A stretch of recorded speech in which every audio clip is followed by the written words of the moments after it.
Welcome everyone to our second episode of Politics in the Time of Corona. We are speaking with, we already spoke with our interlocutors in Gaza, and we're speaking with our interlocutors in Dublin today. And I will let Noura, my co-host, introduce our speaker.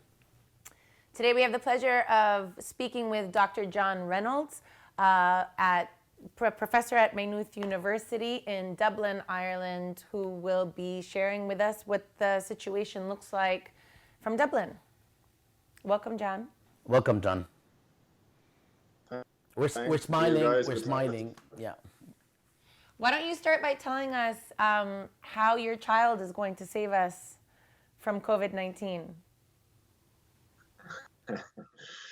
Yeah, well, he's been learning with various witches spells and trying to cast some spells, make some potions, and get rid of the coronavirus because he's not happy with not being able to go and visit his friends, not being able to go and visit his cousins, and not being able to see his grandparents and all that. So he's working on it. We're getting there.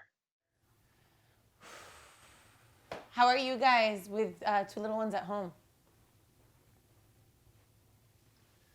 We're grand, yeah, we're all right so far anyway. I suppose like everyone just trying to adapt to the situation as it's landed on us and as it unfolds, and get our heads around what's happening, look out for the people around us in the communities and all that who might be vulnerable. We're lucky enough that we're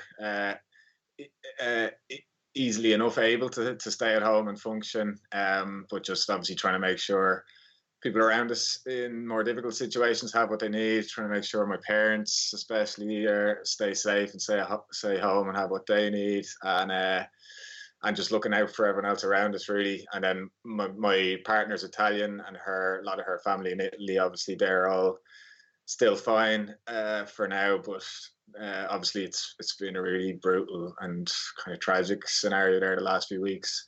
So we're just really hoping they're starting to get past the worst of it there, and hopefully the rest of us around other parts of Europe at least have some lessons that we can take from that in how it's managed and how the response comes. But it's strange times, obviously.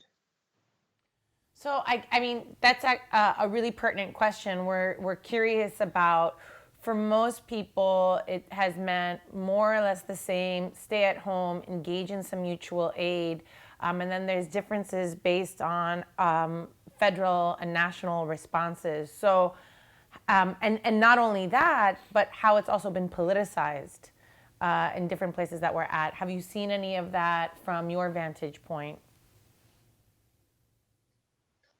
Well, I mean, I suppose the context in Ireland, in a way, I mean, there's a lot of similarities, obviously, to the rest of Europe, at least, and other parts of the world. But I suppose one very particular thing about the political context in Ireland, which feeds into what's been happening here the last few weeks with this pandemic, is the fact that we had an election literally a couple of weeks before the virus arrived in Ireland. It was already unfolding in Italy. We had an election mid February, and essentially the big story of that election was a kind of historic high vote for Sinn Féin, which is the let's say left-leaning nationalist party that most people would know, obviously, from its origins and its role in the conflict and the armed struggle and its relations with political movements in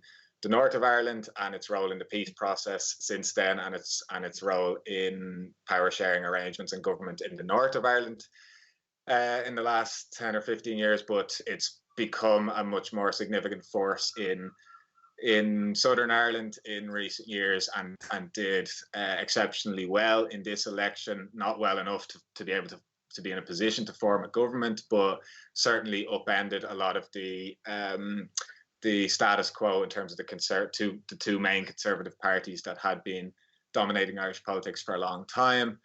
And the reason for that, and the big issues that were significant in the election, were two major social crises really that we've had in Ireland over the last 10 years or so that really have continued since the financial crash and the austerity period, and the IMF bailout, which are a housing crisis and a crisis in the healthcare system. And the reason Sinn Féin did very well in the election and did very well with younger voters particularly was because of policies that they have had around trying to address and articulate alternatives and what relatively moderate social democratic solutions in a lot of senses, but solutions that seem quite radical in the face of the status quo, and obviously a lot of which are around public investment in services rather than the kind of neoliberal model that we've had for a long time. And so that they won the popular vote, let's say, in the election. They have more or less the most seats, or as many seats as the two bigger conservative parties, but there was no government formed on the back of it. It's a hung parliament essentially. Talks had started about potential different configurations for government formation. No party was able to form a majority government, and that's all kind of essentially been left on the back burner now since the COVID-19 virus has arrived here. And what we have is essentially a caretaker government, which is the previous outgoing conservative minority government who've been given a very strong message by the electorate in the election that they weren't doing what a lot of people wanted them to be doing, and they're now the ones managing this crisis, but managing it in a way where they're in quite a weak position. They don't have the legitimacy of being a functioning elected government, and because of that, the dynamic is quite interesting. There's a lot of opportunity and openings for social movements, for civil society, and for the opposition parties to put pressure on them in how they respond to it. And so far, they have been. There's been some interesting dynamics in how they have responded, and some of the policies and measures that they have taken have been more progressive than you would have imagined from a conservative party like that. There's a lot of shortcomings, obviously, with how they have managed it, but that particular dynamic, I suppose, has been an interesting part of the story, and has meant that there are some positive elements, at least in terms of how things have been addressed here in comparison to elsewhere. Would you say that those elements have to do with things that Sinn Féin might have done, or another coalition government that might have done, another conservative government is adopting, for example, moratoria on rent, stimulus packages in order to sustain income, especially for hourly wage earners, other things of that sort? Yeah. So I suppose there's a number of different elements to it. The economic response and some of those kind of measures definitely are part of the story. So one of the things that's happened is that the welfare payments for people that have lost their jobs, and quite a significant number of people, about 140,000 people already have lost their jobs here, which in a relatively small workforce is a significant number. And so the welfare payments for people that have lost their jobs in this context are almost double what the standard was before. Then in terms of people that are still employed but out of work, or not getting any hours because of the situation, or because of closures of workplaces and so on, the state is paying up to 70% of their salaries and asking the employer to pay the balance. In the childcare sector, for example, which is essentially completely outsourced to the private sector. So the education system in Ireland, the schools and the universities are all more or less public institutions, but childcare is privatized. But in that sector, the state essentially has stepped in now, because obviously they've ordered the childcare facilities to close. They're essentially socializing it for the next 3 months. They're paying 100% of the wages to the workers, and so that parents don't have to pay those fees. So those kind of measures to keep people's income at some kind of level sustainable. The broader kind of macroeconomic and fiscal stimulus packages are still emerging and unfolding, but what's clear, I think, not just in Ireland but across Europe, is that there is going to be major injections and major stimulus packages issued in a way that, you know, very much lays bare the realities of the fiscal rules and structures that the European Union has put in place, which were, you know, very restrictive and very much oriented towards a very particular economic model that's been, you know, that's been blasted apart fairly dramatically by this. And it's clear that we're the types of austerity and the dogma and the logic of there is no alternative to the neoliberal model that was, you know, very strong response to the financial crash a number of years ago in the way that the austerity measures were imposed.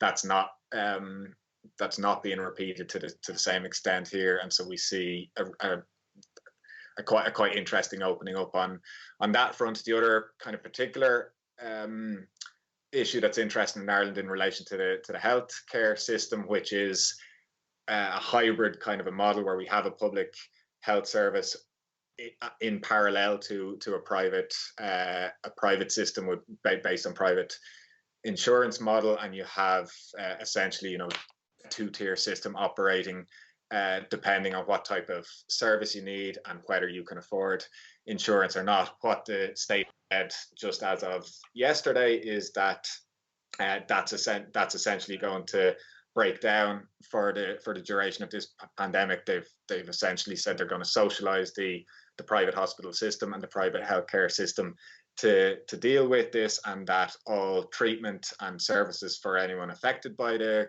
coronavirus will be free, that private insurance patients won't have any priority over those who would have been coming in without insurance under the public system. And so again, it kind of really breaks apart what so much of what we've been hearing and what the status quo positions have been, that, you know, we have to have a mixed model, or there has to be a role for the private sector. It shows, I suppose, on one level that model and a private health care model doesn't work when you have public health situation like this to deal with, where you are dealing with, you know, infectious disease that's affecting and impacting at a societal level, rather than non-communicable diseases where it's, you know, if it's up to the individual whether they can, you know, the level of suffering is contingent on their ability to pay. So, you know, I think that and now that's just an announcement as of yesterday, and so it remains to be seen how it'll play out in practice. But again, the fact that is a decision that's come from this particular government is not insignificant, I think. John, how would you compare the way both government and peoples are responding where you're at to this entire epidemic compared to the rest of Europe, including you know, England, where we have seen that they were slow to react or slower to react? Yeah, so, well, I suppose there's been a couple of phases. If we talk first about the Irish response specifically, so the first case of the virus in Italy and in Europe was towards the end of January.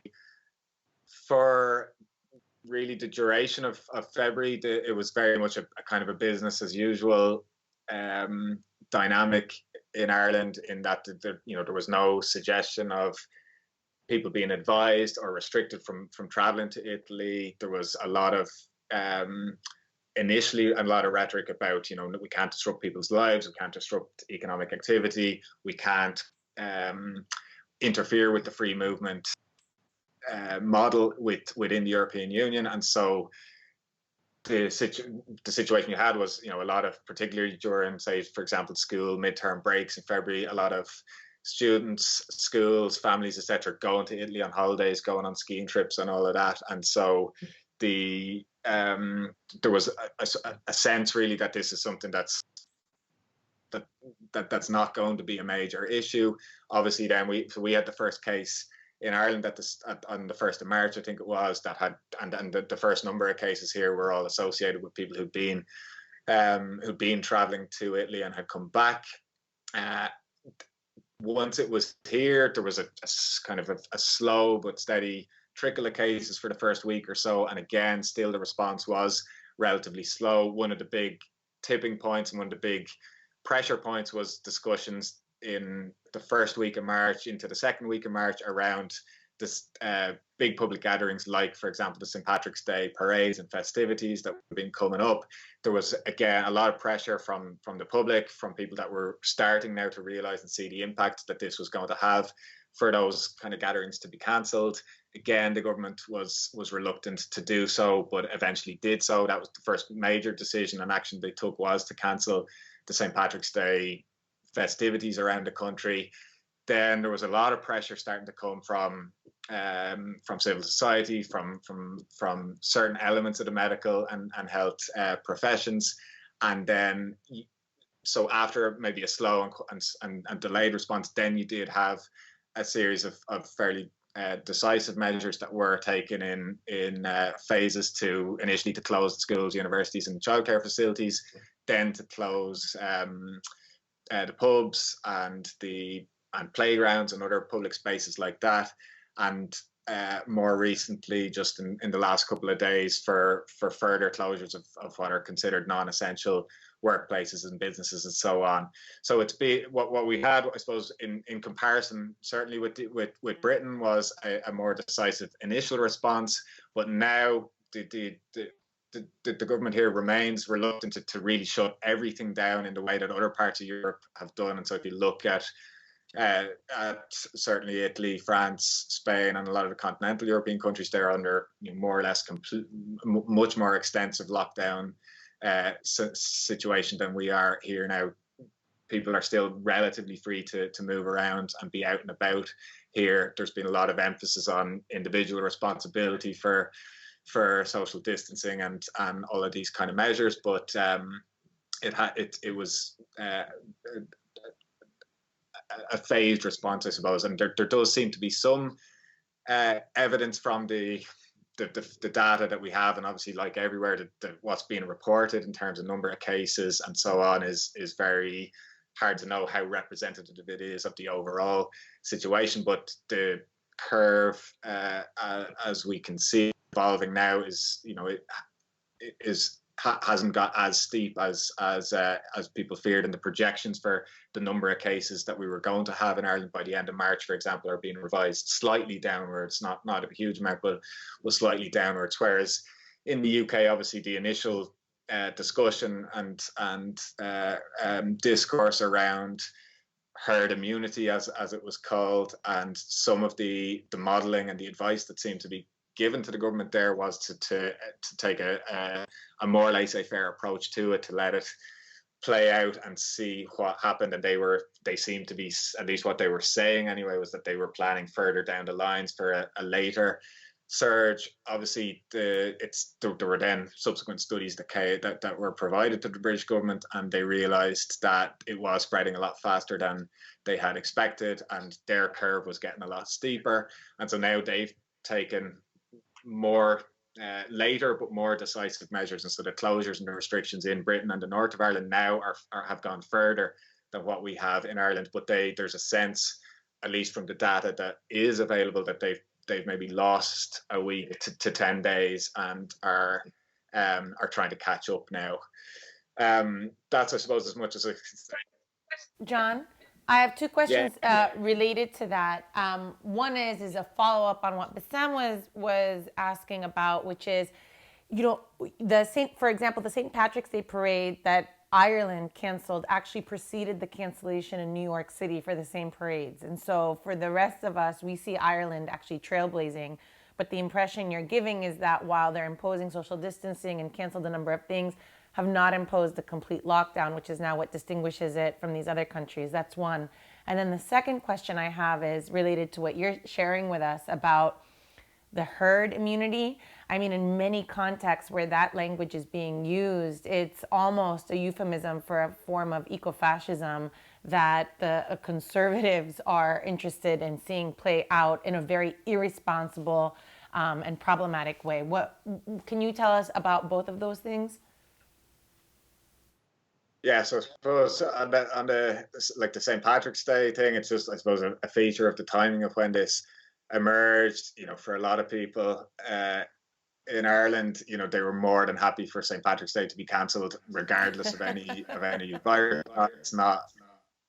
It's not something that a lot of people in Ireland, let's say, see as something that's for us. It's really something that's for uh, uh, Irish people in the diaspora or other parts of want to associate or identify with Ireland, or for tourists that want to come to Ireland. Obviously, and particularly in Dublin, some of the stuff in Dublin is particularly hard to stomach when you see the state of the city on that day. But that's not. I mean, there's lots of interesting and cool creative stuff that happens around smaller towns and cities around the country, and it is important to local economies, particularly in smaller towns and villages, and that was why there was a reluctance. But yeah, they did make the decision eventually after, and again, I think it showed the capacity and the ability of public pressure, and really it showed, because that was the first stage of these decisions being made here. And it's been replicated on a number of fronts since then. Really, that the public and the social movements have been ahead of the government and the authorities on most of these measures, and so even when it came to closing the pubs, for example, the schools, universities, etc., were closed, but the pubs remained open, and so it just meant that a lot of people were still congregating in tight spaces where they shouldn't have been, and it was a big campaign really to pressure the government into closing the pubs. A lot of the more politically engaged and progressive and responsible or conscientious pubs were voluntarily closing by themselves and taking that hit on themselves, and ultimately then the broader association of pubs and restaurants, and in conjunction with the government, came to this position. But it was something that they were following rather than leading on, let's say. And to connect it maybe to the second question, because there were some St. Patrick's Day parades and festivities in Britain, and that did go ahead, and the week, I'm trying to remember now the exact timeline, but the week just before, in the run up to St. Patrick's Day, for example, there's a huge horse racing festival in England, the Cheltenham Festival, which is one of the biggest things in the horse racing calendar every year, and is a major a major economic activity for lots of people involved, and earns a lot of money for a lot of people, and has a big Irish involvement because of the role of Irish horse owners and trainers and jockeys and so on, and thousands, like probably 10 to 12,000 people of a 50,000 or 60,000 crowd are Irish people who travel over for it. And so that went ahead. And when you see, some of the images and the photos of how tightly packed people are into the space at an event like that, it's not a kind of a football stadium situation where you're sitting down and there's a certain element of space between people. This is, really wedged in like sardines in a lot of the enclosures, and so that was all going ahead as the British government were having this discussion around the herd immunity concept, which I was just reading something yesterday referring to it as epidemiological neoliberalism. And it is, there's elements, I suppose, in some of the core ideological underpinnings of a concept like that, of that do, like you say, tie back to or tap into a kind of a eugenicist way of thinking and worldview, and that wouldn't be inconsistent with some of the people in positions of influence in the Tory party at the moment. And so, there was a suggestion, and if you hear some of the language Boris Johnson used, this idea of letting it pass through the population. He's not necessarily explicitly saying, to weed out the weak or to let the weakness die off, but that's certainly the underpinnings of it. Now, they did, once things did escalate quite quickly, they did a very stark and prompt U-turn on that, and it's hard to know whether that was the plan all along or whether there was just a rethink. The part of the problem and part of the issue, obviously, in the Irish context, is that part of our island is subject to decisions made by the British government and made by the Tories, and the DUP in the north would be very much aligned and of the same mindset on a lot of these kind of issues. And so it was a similar issue with the discussion in the north here at the time, and they were, when things had been closed and restrictions were in place. In the south of Ireland, the north was still kind of operating as normal. Schools are open, and particularly in the border areas, you have a lot of movement and interaction and crossover because of how embedded and intersected the two sides of the border are in those areas. And so it was having an effect there. There's other parts of Europe that seem to, the likes of the Netherlands and Sweden, that seem to have had some kind of elements of similar logic and language in how they've approached this. But for the most part, I think, since it's escalated in Italy, and since you've had a lot of cases in Germany, France, Spain, some of the major core European countries, the overwhelming consensus has been that as much intervention and restriction and decisive action as possible is what is needed at the early onset phase to try and contain and manage the spread of it. But you have, that is being set side by side with an economic model and a European Union context that has very much spent the last 20 or 30 years, prioritizing the market and prioritizing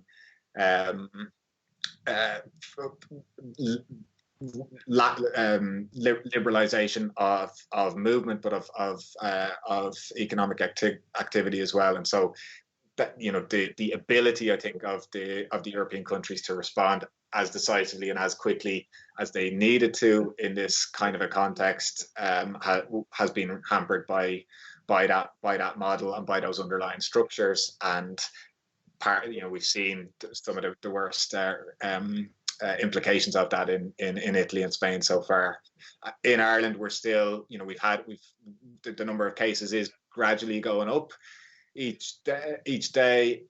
We've 7 deaths, I think, so far, but the sense is that over the next kind of 2 to 3 weeks is when the major surge will be expected. And so the fear will be about how much pressure the hospital system and the health system comes under, because, like I said, so much of our healthcare system has been privatized, or is reliant, at least, on a certain level of the population having private cover. The public system has been, is relatively stripped down and bare bones, and so the capacity of it to deal with a potential flood of intensive care cases is still very much up in the air. We have, I think, about half the number of intensive care beds per capita that Italy would have. We have probably about a quarter of what Germany would have. So we're well below the European average. And so there is a fear that even if it's been managed not in the worst way so far, that's no guarantee that we'll end up avoiding some of the worst impacts. This is really insightful and informative. It's actually more than we bargained for, John. This is really fantastic. And on that last note, where you said in the next 2 or 3 weeks we're likely to see the worst of it, on that hopeful note, we wanted to ask you if there is anything else that we haven't asked that you'd like to address before we wrap up? But we're trying to make those things sort of limited to 30 minutes, so we have a couple of minutes if you would like to address something that we haven't, or if Noura has any queries. I mean, we don't have to talk about this right now, John, but I think one of the things that's become, and the US is very much like the UK in what you're discussing in terms of hedging their bets, not taking this seriously, initially thinking that herd immunity would be the course to strike, is recent studies that have revealed that actually is not a viable option whatsoever because of the capacity for the virus to mutate. So there is no such thing as herd immunity in this situation because of that capacity, and the fact that all you'll do is increase the number of deaths over the long term. So I think that there's also been this reality check, and it's really a crisis of leadership of not doing better immediately. So if you can wrap this up in a couple minutes, that would be awesome. I know it's a mouthful. Yeah. No, well, I mean, I suppose maybe just the last couple of things to try and bring into the conversation, like I think one of the things that we've seen when you have a scenario like this unfolding that is quite different to an economic crisis or a manufactured political crisis, the structure, the underlying structures are laid bare fairly clearly by something like this, and we see how it impacts and how the most vulnerable people are most at risk. And so in Ireland, like in lots of places, it's migrants and asylum seekers in what we call here direct provision, but in kind of confined and very inhumane kind of accommodation and borderline detention situations that don't have the capacity or the possibility of self-isolating or taking the kind of measures that we should be taking. And again, this has been an ongoing campaign for the last 20 years in Ireland to abolish this system because it is an inhumane system, and the line has been, well, no, we can't. This is all we have. This is all we can do. But now, because it is a public health situation, and because of the pressure that the kind of movement of asylum seekers and the self-organized communities affected by these things have been pushing for and asking for and arguing for and fighting for. Now we're starting to see the state say, okay, well, we have to create alternatives. We have to, people that need care or need to self-isolate need to be moved out, need to be accommodated elsewhere. And so a lot of this no alternative mantra has been shattered on many fronts. And I think what will be interesting is in how can we try to think about that and with that for a post-pandemic situation where we can reimagine a very different kind of future. I think it will be harder for conservatives and for establishment figures to argue that those no alternative lines anymore. We've stuff to do with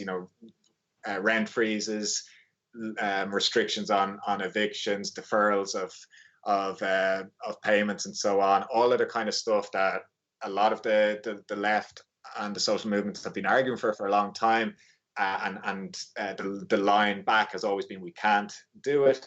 Now it is happening, and we are doing it, and so I think in some ways it becomes hard to return to the so-called normal situation after if and when the pandemic plays itself out. And so there is, I think, cracks of opportunity and shoots of hope there for different types of resistance and solidarity, and for different alternatives to emerge on the back of this. I mean, just a final point, maybe one of the, again, with the other big election here, apart from the health system in Ireland recently, was this major housing crisis that we have in the cities, and in Dublin particularly. what's happened in literally in the space of a couple of weeks since this pandemic has hit is that obviously tourism and travel has essentially stopped. The rental market in Dublin, where you had this major pressure and escalation of rental prices over the last few years, and young people essentially just not being able to afford to live in the city. The spaces for rent in Dublin now have increased by 65% in the last 2 or 3 weeks, because all of those Airbnb and other short-term lettings that had been siphoned off essentially to the tourist and short-term market, they've opened up now, and there's a kind of a life that has come back into the system again. And so again, I think there's a clear argument to be made after all of this plays out that there has to be more limitations and restrictions to stop Airbnb and those types of economies from sucking the life out of cities around, not just here but around the world. And I think that gives you, I think, some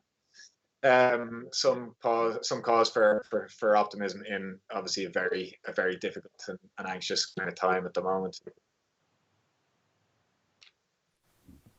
Thank you so much, John, for this. We're really delighted to have the opportunity and the fortune to speak with you, and for you to give us again a lot more than what we bargained for. We really appreciate it. I learned so much. I actually, there were so many things that I did not know at all about what you shared regarding Ireland and where you are in Dublin. So I am really grateful for your time. Thank you, John, and thank you to your beautiful family for letting us borrow you during this time. And we look forward we look forward to speaking with you again potentially. Very happy to do so. Yeah, anytime.